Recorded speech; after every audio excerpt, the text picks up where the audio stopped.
right, guys, your boy Dom. I'm back, being consistent, making sure I do at least 2 videos a week. One to, predict the Premier League matches, and 2 to do a review of those results. But we have more to talk about in this video, where we talk a bit about the Ballon d'Or. I like to say, congratulations to my player, Rodri, for winning the Ballon d'Or 2024.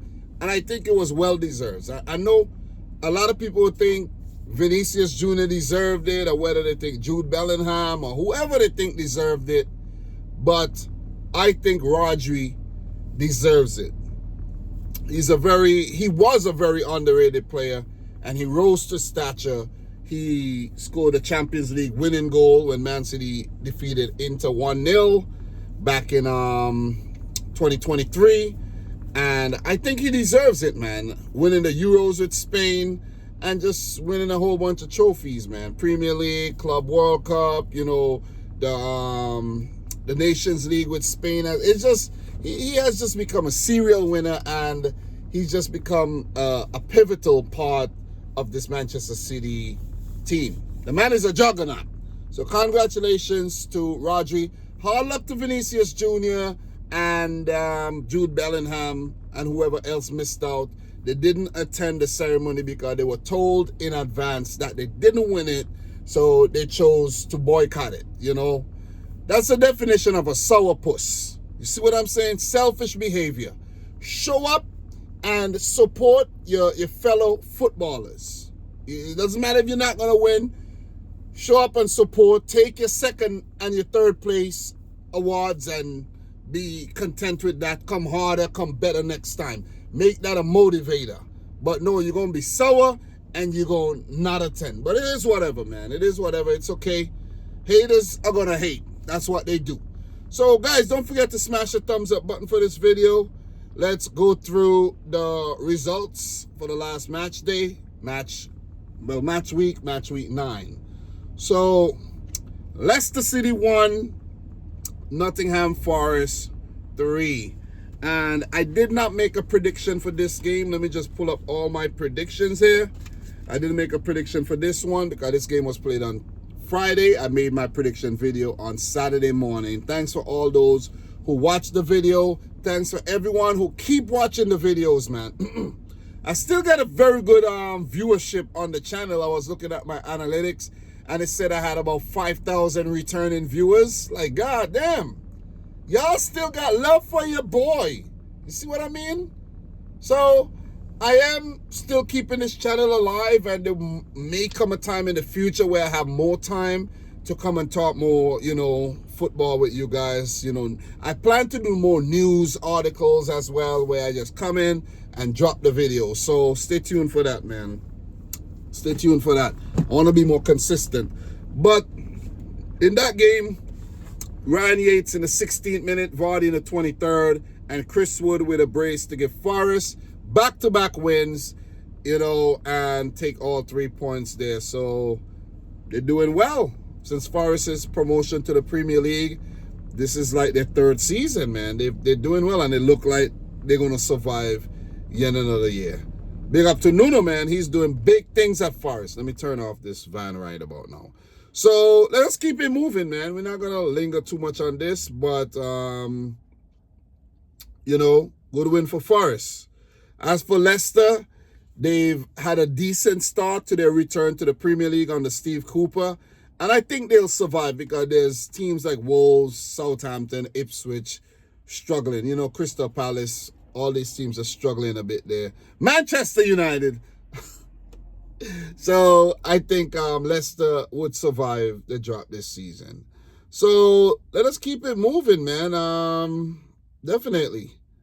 So the next game, I don't know. I lost my the place where I was. I don't know why it always happens.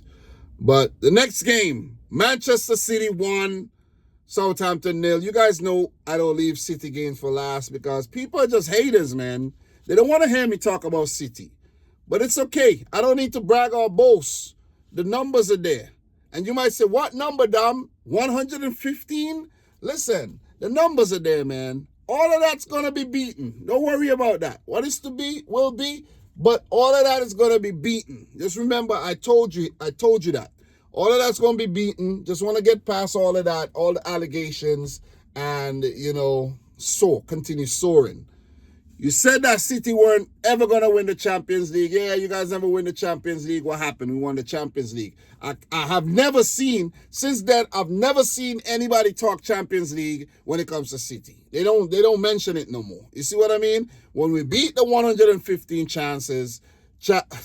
115 charges, then you won't be talking about it anymore. You'll find something else to talk about. You know what I mean? 5 in a row, baby. It's inevitable. That's what we are, the inevitables. I know I'm probably losing some people, but guys, stick around, man. Stick around. I got a lot to talk about in this video. Stick around.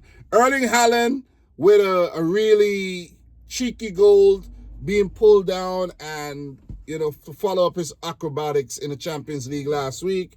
He scored another really good goal here to break his Premier League hoodoo. 5th minute, Man City 1-0. I got to give a lot of credit to Southampton. They really fought. They could have walked away with at least a point in this game.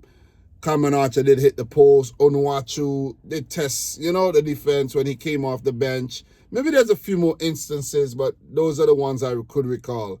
I think Southampton defended valiantly and kept City at bay for the most part, but it was pretty one-sided. 22 shots on goal for City, 8 on target. 5 shots for Southampton, 2 on target. And, if it wasn't for Aaron Ramsdale, this could have been a whole nother thing. It could have been like 6-7. But 1-0, a win is a win, whether you win by 8 or you win by 1. So, good 3 points for City. The team looks good. Shout out to Mateus Nunes. He's been, getting some starts lately, and he's performing. A lot of people may not realize this about Pep Guardiola. When he has a new player or even an old player, when you're a City player, you can't be crying for game time. Anytime you start crying for game time, your time at Manchester City, your days, I should say, will be numbered. Don't be crying for game time. Just wait on your turn. Be patient. Trust the process. Trust Pep Guardiola. Look at his track record. Cancelo was crying for game time, he's gone. Raheem Sterling cried for game time, he's gone. What are these guys doing right now? I don't even follow Cancelo right now, but Raheem Sterling is a bench player for Arsenal. On loan from Chelsea, where they don't want him. Raheem Sterling could have still been a City player if he had just played his role. But it is what it is. When one door closes, a better door opens. Look at what we got. We got Doku. Mahrez left because I think Mahrez was kind of about game time as well. And we got Savinho. You see what I'm saying? We good. Shout out to the recruitment team though. But, the players are clicking. No De Bruyne, no Walker, no Grealish. Who else is injured? And we're still clicking. We're doing good. That's how you build a squad. People may say, yeah, you guys have a lot of money, you build a squad, you did this, you cheat, you whatever. That's how you build a squad. A lot of other teams have money and they don't build that type of squad. It is what it is, man. Let us keep it moving. Feel sorry for Russell Martin and Southampton. They ain't even pick up a win yet. They got 1 point this season, and it ain't looking good for them at all, man. They're going back down. Unless they start winning some games. But big win for City. Happy about that. It's a little tense, but I'm happy with the 3 points. Guess what? Because City on top. Whole lot of records are breaking. The unbeaten streak continues. The great home record continues. And I could go on and on and on and on and on. But I'll leave it there, man. I'll leave it there. So, Chelsea 2, Newcastle 1. This was a very tight game. I think it could have ended in a draw like I did. What did I predict for this one? I predict a 0-0 draw. So it could have been a draw like predicted, but Isaac was a bit selfish when he had his chance, and the absence of Anthony Gordon really, hampered Newcastle's chances. And I think Chelsea were way better in this game, man. Nicholas Jackson in the 18th minute. Very, very good build up there. Pedro Neto with the pace. Cole Palmer with one of the best assists you'll see all season. The guy, Cole Palmer, is just cooking, man. He did score a goal that was disallowed, but the man's just cooking. God damn. How did Man City let this player go? And Isaac in the 32nd, another tap in, subject to, VAR as well. I think offside, but he was deemed to be on. And Cole Palmer in the 47th, man, what a goal. This man cannot be stopped. This man cannot be stopped. What a player. I don't think if he was still at City that he would have fulfilled his potential. Well, I think, his potential is still not fully unlocked, but he has definitely been playing some really good football, you know what I mean? And I know people saying, oh, Cole Palmer, Phil Foden. I think Foden is still better than Cole Palmer. He's more experienced. He's been doing it for a longer time. He's won more trophies and everything. But, when Cole Palmer fulfills that potential, both of them will be great players. But Phil Foden, still a classy player, and Cole Palmer still got a bit more to go. He has not yet experienced injury where he's out for a prolonged period of time. How is he going to bounce back from these things? He's enjoying a good spell right now. Great season last year. Great season so far already. And I just wish him the best, man. Just wish him the best. So, Nicholas Jackson in better form. He's looking good. Cole Palmer in great form. Chelsea are clicking. Even with their, injury problems here and there, they still, played some really good football. Quality stuff under Enzo Maresca. Well done, Chelsea. As for Newcastle, the headache continues, They're in a kind of weird place right now, and they need to figure things out and get out of that. So we are going to keep it rolling. Crystal Palace 1, Tottenham 0. I did predict a win for Tottenham, and the up and down results continues. Win one, lose one. Win one, lose one. What is going on, man? They need to figure it out and put together a string of consistent performances. It can't continue like that for sure. I don't think Ange Postecoglou's job is under any kind of threat. They're picking up points, but at the same time, very inconsistent. Jean-Philippe Mateta in the 31st minute. In the preview, I did mention that Crystal Palace needed some inspiration, and they got inspiration from their big striker there. What an assist by Eze. What an assist. Damn. Eze is a hell of a player, man. I think he did score, but the goal was chalked off for offside as well, if I'm not mistaken. But Spurs, they're going to be Spurs. Let's just keep it simple.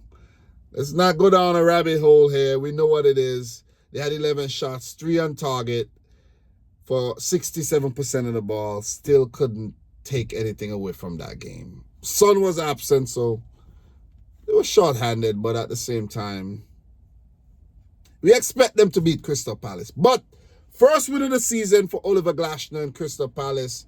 They needed that boost of confidence. You could see how tense it was for him at the back end of the game and how he celebrated.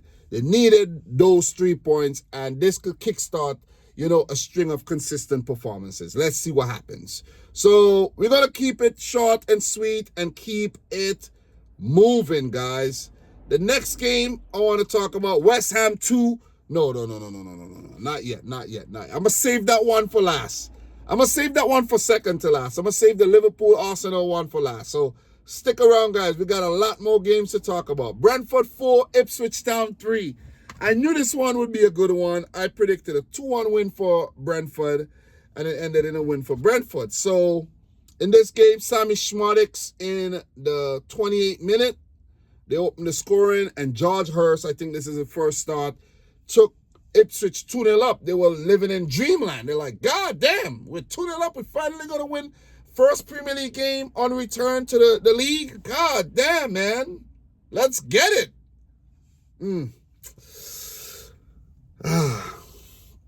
Short-lived. Wissa in the 44th. It was, said Wissa again in extra time, but that goal was deemed an own goal by Clark. And Clark had a horrible game. Clark actually brought down Embuemo. So it was 2-2. And then Clark brought down Embuemo, not Embuemo, but I think Keane Lewis Potter, if I'm not mistaken, for that penalty in the 51st minute. He was given a yellow card. And then Liam Delap, who didn't start the game, came off the bench, scored in the 86th. And then Clark, before Liam Delap scored, Clark got a second yellow, got sent off. So he scored the own goal, responsible for the penalty, and then got sent off. What a horrific game, man. What a horrific game. It cost Ipswich potentially the 3 points. That's probably what cost them the 3 points. They could have probably walked away with one after Delap came off the bench and scored in the 86th minute, but then Embuemo put the game to bed in dying embers of the game, 96th minute, as he continues to be the man Brentford rely on with the departure of Ivan Toney, who's somewhere over in Saudi Arabia counting his money. So 4-3 to Thomas Frank's men, and it was tough, probably a tough pill to swallow at the end of the day for Kieran McKenna and Ipswich Town as they lose yet another game, and that elusive win still continue to evade the team. Sorry to be that complicated, you know what I mean? But yeah, I sound all poetic there though, So 4-3 for Brentford as they continue a good start to the season where they have handled business, but not against the stronger opponents. That could change at the back end of the second half of the season though. So we're going to keep it moving, guys. If you have anything to add, please do so down below. I'm hungry. I need to wrap this up so I can go back and eat some food, I'm hungry right now. But we got things to talk about, though. I don't want to be too long. Aston Villa won, Bournemouth won. I did predict a win for Villa. And Bournemouth, they secured a point late in the match. So Ross Barkley in the 76th. Evan Ilse in the 96th minute, 1-1, point apiece. I think it's a fair result because Bournemouth, they've really, improved in leaps and bounds. And so have Aston Villa under Unai Emery. They're top 4 right now. They're playing like world beaters. They're on top of they're top of the Champions League table as well. They're doing great. They're playing some great football. Best goalkeeper in the world with the Yashin Award given to Emi Martinez for the second year running. The players are in form. Morgan Rogers look good. What you call it, man? Ollie Watkins, Tillemans, Onana in the midfield. They just played some quality football, man. 1-1. I think it's a good point for both teams, but Aston Villa probably think, they kicked themselves. We didn't manage the game well and they dropped 2 points. But 1-1. Big up to Andoni Iraola. He got Bournemouth looking like a mini Barcelona, man. Anyways, we're going to keep it moving, though. The next game, what else we got to talk about? Brighton 2, Wolves 2. I predicted a win for Brighton, and I actually thought they won the game until I was watching the highlights, because I was watching one game, checking the other games, and I'm like, yeah, Brighton won. But I watched the highlights, and I'm like, whoa, Wolves snatched the point. I'm happy for Gary O'Neill and Wolves because they haven't been playing badly. They've just been really unlucky. So 2-2 in this game. Late fight back. They believed until the end, and they got a point from the match. They needed that point, because points have been really hard to come by for Wolves this season. I heard a commentator said Wolves played 8 games, picked up 1 point, and in one game, they doubled their point tally. They're just crazy. You know what I mean? So Welbeck in the 45th minute, he was on the injury club, but he played the match. And Evan Ferguson in the 85th minute. But then right ain't Nori, who's a very prolific goal-scoring defender, a left back, scored in the 88th minute, and they believed. From scoring that goal, they really believed. And then Mateus Cunha in the 93rd minute. And talk about Cunha, though. If Wolves does get relegated, Cunha won't be a bad signing for one of these top 6 clubs. But Cunha, let me say this, man. Don't join Spurs.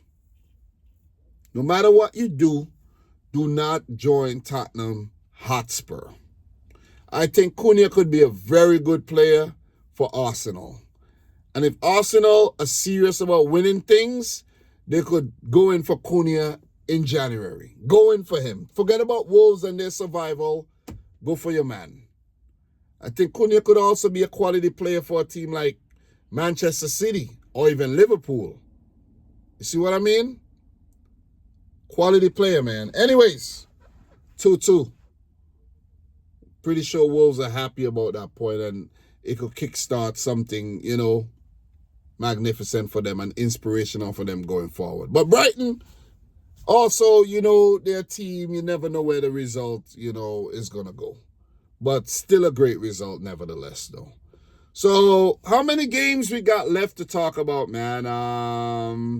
Everton Fulham, 1-1. I did predict a win for Everton. No, I did predict 1-1 too, so pretty good. But guys, I did not make any bets this weekend because I was late on the prediction video, and then I'm like, yeah, I could have still made the bets on 9 matches, but I didn't bet. It's okay, it's whatever. But in this game, Alex Iwobi scoring against his old team Everton in the 61st minute, and then Beto coming off the bench, big striker Beto, to put away a header in the 94th minute there. So Everton with a point at home. They've been picking up some really good points as of late, and their good form continues, under Sean Dyche there. So in terms of Everton, let me look at their form. They have not lost in their last 5 games. They have 3 draws and 2 wins. Quality stuff, man, for Everton there. So, yeah. So, I actually, let me see something. For Fulham, I did say Alex Iwobi scored in the 61st minute. Their form has been a bit so-so as of late. So Fulham, they are 10th, and they needed a draw because they're coming off of back-to-back losses. 2 wins prior to that, back-to-back losses, and they needed that draw. Really needed it to stop the bleeding. They have 12 points already this season, and it's fair to say that, they're in the top 10. They're going to survive yet another season in the top flight. So we covered all those games. I think we just talked about 8 matches, if I'm not mistaken. And we have 2 more to go. So yeah, I spoke about 8 games. I got 2 more to go. West Ham 2, United 1. Guess what my prediction was? West Ham 2, United 1. I should have bet $1,000 on that game. I should have bet $1,000 on the game. I would have won some money. But I ain't got money like that to put on the line. I ain't got money like that because what if they didn't win? And what if they didn't get that exact score? But yeah, man. So in this game, Crescencio Somerville in the 74th minute. But before that, hold up. Before that, Man United missed a load of chances. I think I overheard, I didn't watch the game. I'm talking from highlights and from he say, she say. But Man United could have been 6-0 up in the first half. That is how terrible they were in the final third of the game. Dalot missed the open goal. Garnacho, I think, missed one. Bruno Fernandes missed a couple. It was just terrible. And Casemiro did equalize a little pinball header into the back of the net there. And the way they were celebrating it was like, yeah, we're back in the game. And then the penalty, which was, controversial, Matthias de Ligt foul on Danny Ings. It was reviewed and given. Very controversial, I must say. Some of the decisions, very controversial. And Jared Bowen stepped up to score to give West Ham a win. The Willow we celebrated. You know what I mean? It was pretty good. And another loss for United. They've been terrible. They haven't won a single game in Europe in over a year. And United are currently 14th in the table with 4 losses, 3 draws, and 2 draws and 3 wins this season, 11 points, right? Their form recently reads a draw, a loss, a draw, the win in the last game, and a loss. Ten Hag was hanging on by a string, and that string, it give out. As Ten Hag, and it's a good thing I didn't make this video yesterday, because Ten Hag was sacked this morning. Sacked, officially sacked. You know the clubs come out with the whole spiel, oh, we have decided to part ways with Erik Ten Hag and this, that. Look, I know it may hurt his pride and look bad on his resume and his CV, but I'm pretty sure that they had to give Ten Hag a pretty sizable severance package. And I'm talking about over 10 million. I heard Mark Goldrich talking about it, and that could be possibly the reason why they don't want to sack him. But he probably walking away with 15 million because I think he recently signed a new contract. Like, I don't get it, man. I don't get it. But on the flip side, Ten Hag has been one of the most successful managers for United if you're talking trophies, right? And then if you look at his record, it's not terrible, but for Man United's standards, and I'm saying the standard when you're using the Sir Alex Ferguson era as a reference, not the standard that we saw post Sir Alex Ferguson, right? It's the standard when he was in charge. That's where managers are being judged by. That's what they're being judged by because of Man United's legacy. Because it's still early in the season. We've seen teams be fourth. I think there was one time Man City was like 14th around this time of the table a couple years ago and came back to win. I could recall that. Can't remember exactly, but but I could recall something like that. They didn't panic and sack Pep. You see what I'm saying? But I could see why he got sacked. Because if you're supposedly a top team like United, you're spending all this money, look at the quality of players that they're bringing in, and you still can't produce a consistent string of good results, like, yeah, you're going to get sacked. Because I'm telling you, these results right here, guys, are very unacceptable. They're unacceptable, right? Listen to these results. And I'm telling you, this is ridiculous. If this was my team, I would want him sacked too, right? 2-1 against West Ham, a 1-1 against Mourinho's Fenerbahce. Like, I could understand that's Mourinho, but you're supposed to beat Fenerbahce. This is Europa League, right? You're supposed to beat Fenerbahce. You barely beat Brentford. Barely. 0-0 against Aston Villa. A 3-3 draw to Porto in the Europa League. Lost 3-0 to Spurs. Like, come on. You see what I mean? At home. You can't beat FC Twente, a Dutch league team in the Europa League. A 0-0 draw to Crystal Palace. Right? Did beat Barnsley 7-0. Did beat Southampton 3-0.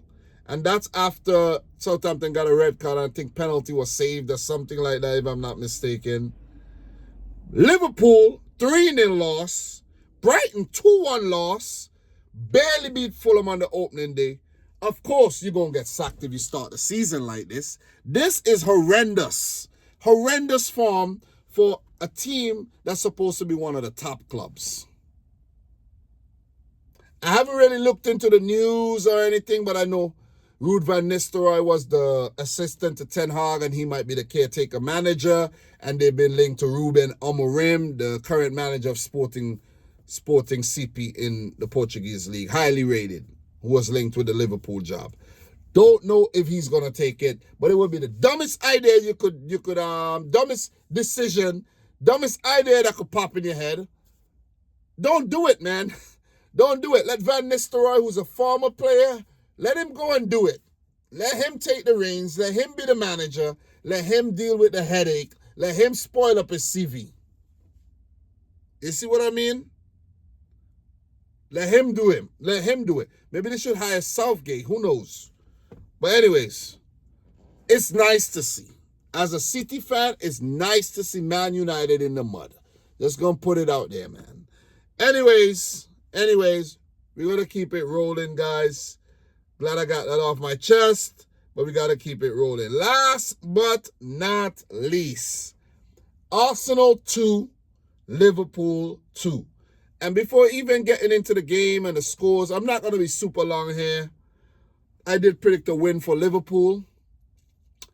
Arsenal should have won the game. They were the better team. Liverpool were flat.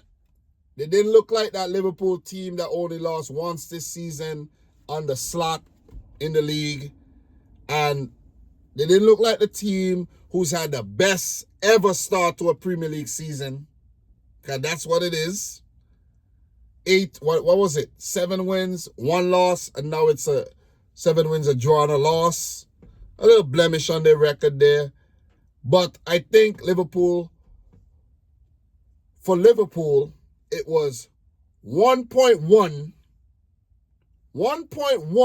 a 0.1, and for Arsenal, 2 points lost. Arsenal dropped 2 points in that game. Liverpool gained 1 point. Liverpool should have got nothing from that game. The way they played, they should have got nothing from the game. Nothing. And I mean that. And you guys can't say, yeah, that's not a good analysis of the match. Liverpool deserved nothing. They were flat. They were outplayed by somewhat makeshift Arsenal team with Thomas Partey at right back. And, I think Ben White and Gabriel played center back, and an injured and not fully fit Yuri and Timber, and not fully fit Bukayo Saka played the game. And these guys didn't even finish the match. Mikel Merino, even Trossard coming in the midfield. It was not a full-strength Arsenal team. It wasn't. For Liverpool, you could say it was full strength. I could say Konate, he made some good recoveries in defense. Kelleher looked a bit suspect in goal. The Saka goal, first, it was magnificent, man. What he did to Andy Robertson there. Robertson is washed. Andy Robertson is washed. Robertson is like one of those players, he's got a good career. He came from nothing, basically, to something, from Hull to Liverpool. Bargain purchase, and turned out to be a world beater, world class. He ain't world class no more. Let's not even get... No Liverpool fan could come in and tell me Robertson world class still. He's not world class anymore. Not world class defensively, and in the final third, he's not as effective as he used to be. And it takes guys, playing football, so much football takes a toll on you.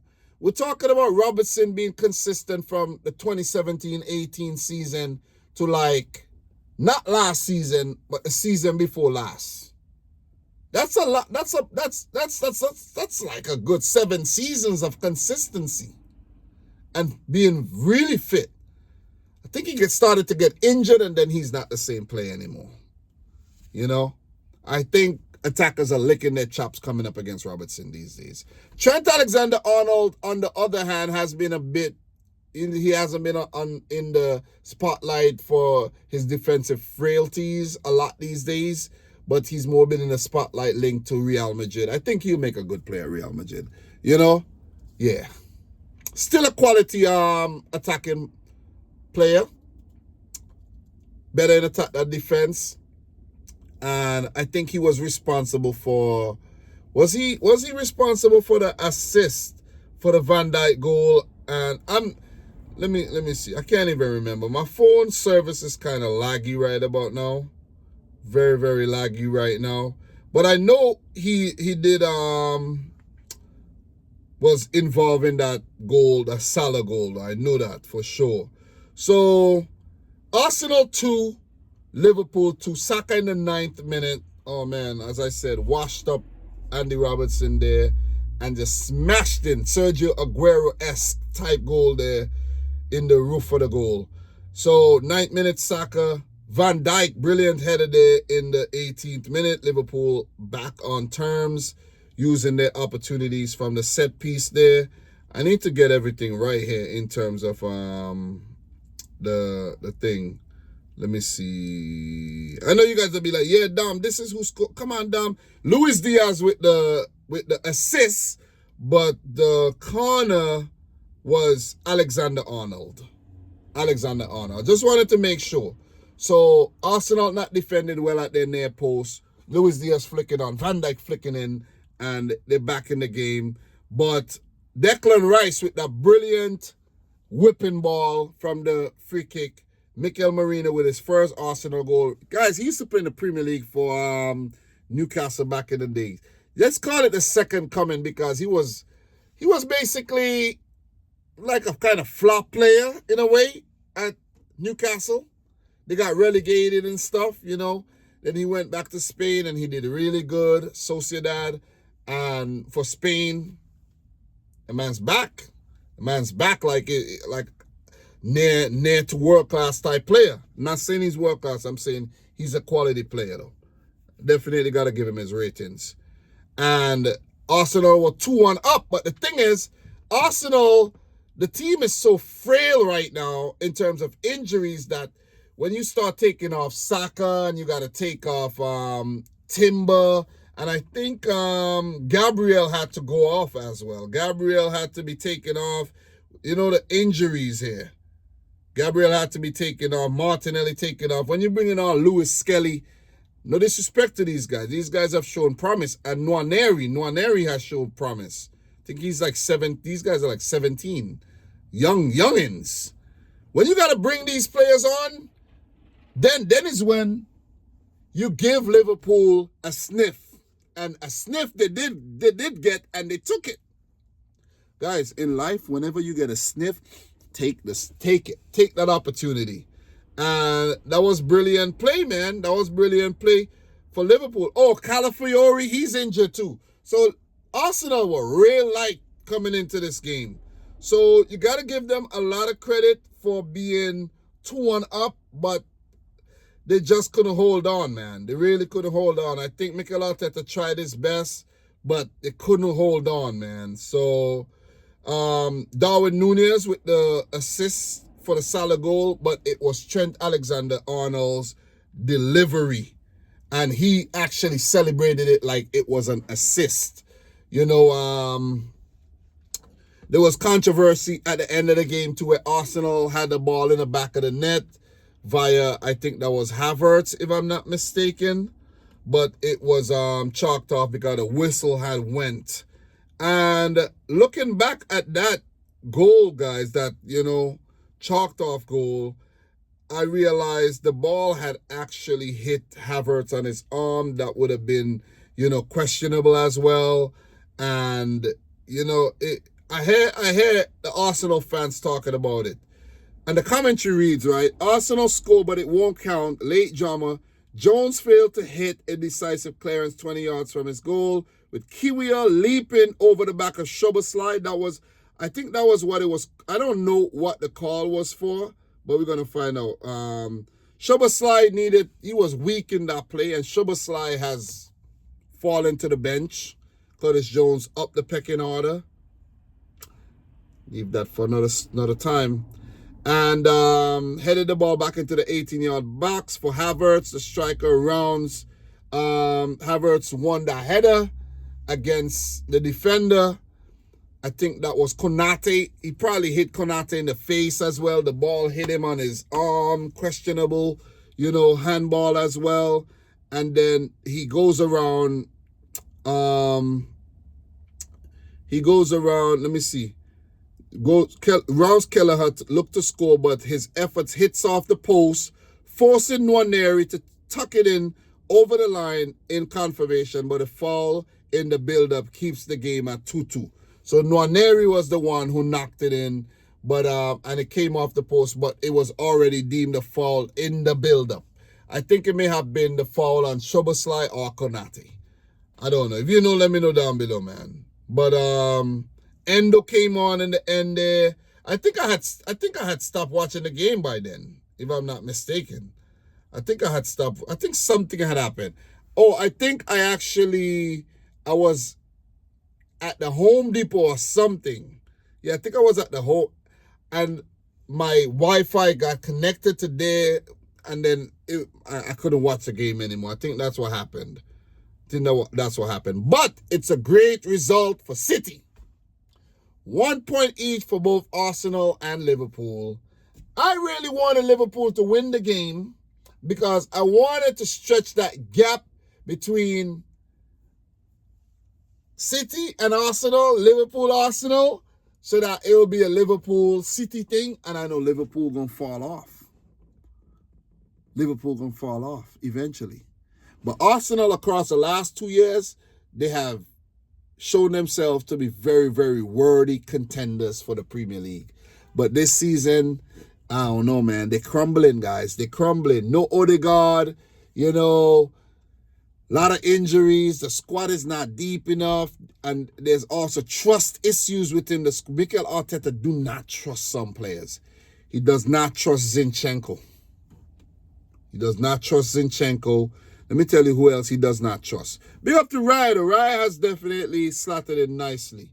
He does not trust Zinchenko. He does not fully trust Jorginho. He does not trust Raheem Sterling fully. Because how do you feel if you're Sterling and Nwaneri's getting put on ahead of you with your experience? Think about that. Make sure this starts. Okay, starts up. The light shines brighter too. But how would you feel? I don't think he fully trusts Jakub Kiwior.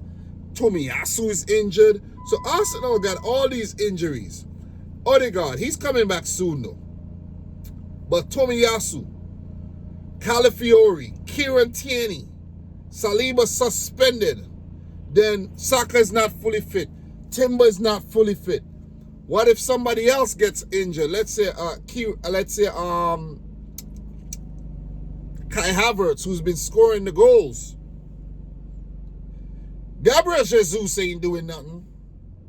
And now when I think back, I'm so happy that City got rid of Jesus and Zinchenko. I guess who took him up? Arsenal. But listen, man, listen. It looks like it's going to be another Premier League win for Manchester City. So far, it looks like it. Back on top of the table. And for Arsenal, it ain't looking good right now, man. They're actually third in the table with 18 points. City does have a 5-point gap right now. Liverpool with a 4-point gap. If Arsenal slips up again, that gap keeps stretching. And once it stretches to 8, 9, and then it goes into double figures, it ain't no coming back from that, man. No coming back. So, in the middle of the week, guys, there won't be any Champions League games this week, it seems. But Arsenal will play Preston. So, they'll be round of 16 of the EFL Cup. I didn't even realize that. And then Arsenal play Newcastle. They have Inter coming up, Chelsea coming up. It's going to be a tough string of games for the Gunners. It ain't looking good. It's not looking good. So, guys, I'm going to leave it right here, man. In terms of the EFL Cup games, let me see what's coming up. EFL Cup. Tomorrow, Southampton take on Stoke City. Brentford, Sheffield, Wednesday. Brighton, Liverpool on Wednesday. Preston, Arsenal. Man United, Leicester on Wednesday under new manager. Newcastle, Chelsea. Aston Villa Palace, and Tottenham versus my team, Manchester City. So guys, with that being said, let me know your thoughts down below. Let me know if I missed any major talking points. The video went on a little longer than I thought, 45 minutes. But I'm trying to be as consistent as possible. I could have been in my warm house, chilling in the couch, eating some food, but I'm here talking football with you guys. I'm going to look to do this more often, okay? I promise you guys. But anyways, man, thanks for watching it. Yet another one. Let me know your thoughts down below. Subscribe if you're new. And from your boy Dom, this is Dominic Rich FC. Thank you once again, and peace out. Rich Squad. Peace. We talk soon.